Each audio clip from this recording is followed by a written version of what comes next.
আসসালামু আলাইকুম। গুজরাটের দেওয়া ১৪৮ রানের টার্গেটে বিরাটের রয়্যাল চ্যালেঞ্জার্স ব্যাঙ্গালোরে প্রথম পাওয়ার প্লেয়ার ৬ ওভারে তুলে ফেলেন ৯২ রান। বিরাট কোহলি ও ডুপ্লিস দুজনে মিলে ওপেনিংয়ে নেমে এই দারুণ পার্টনারশিপ গড়ে তোলেন।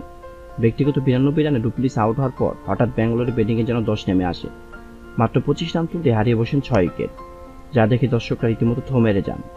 ৯২ রানে কোনো উইকেট না হারানো ব্যাঙ্গালোরে ১১৭ রান তুলতে হারিয়ে বসেন ৬ উইকেট। বিশেষ করে বিরাট কোহলি আউট হওয়ার পর সবাই চুপ হয়ে যায়। দীর্ঘদিন পর বিরাটের খেলা মাঠে দেখতে এসেই হতাশ হয়ে যান আনুশকা শর্মা। বিরাট যখন আউট হন তখন ব্যাঙ্গালোর রান ৬ উইকেটে ১১৭, আর বিরাটকে আউট হতে দেখে রীতিমতো হতাশ দৃষ্টিতে তাকিয়েছিলেন আনুশকা শর্মা। দর্শকরা অবাক, ঝড়ের গতিতে ব্যাট করতে থাকা ম্যাচে হঠাৎ ঘূর্ণিঝড় চালান গুজরাটের বোলাররা। ক্যামেরুন গ্রিন, ম্যাক্সওয়েল, উইল জ্যাকরা এদিন ব্যাট হাতে ছিলেন একেবারেই ব্যর্থ। সবাই ধরেই নিয়েছেন ব্যাঙ্গালোরে তাহলে ম্যাচটি শেষ পর্যন্ত হারতে বসেছেন। তবে ব্যাঙ্গালোরে এমন বিপত্তির দিন ম্যাচের হাল ধরেন দীনেশ কার্তিক। মাত্র ১২ বলে ২১ রানে ইনিংস খেলে ম্যাচকে জিতিয়ে আনেন। শেষ পর্যন্ত ৬ বার ও ৪ উইকেট হাতে রেখে ম্যাচ জিতে যায় ব্যাঙ্গালোরে। অনেকদিন পর আনুশকা শর্মা মাঠে খেলা দেখতে এসে শুরুতে মন খারাপ হলেও পরে দীনেশ কার্তিক ব্যাটিং করে বিরাট কোহলি ঠিকই আনুশকার মুখে হাসি ফুটিয়ে দিয়েছেন।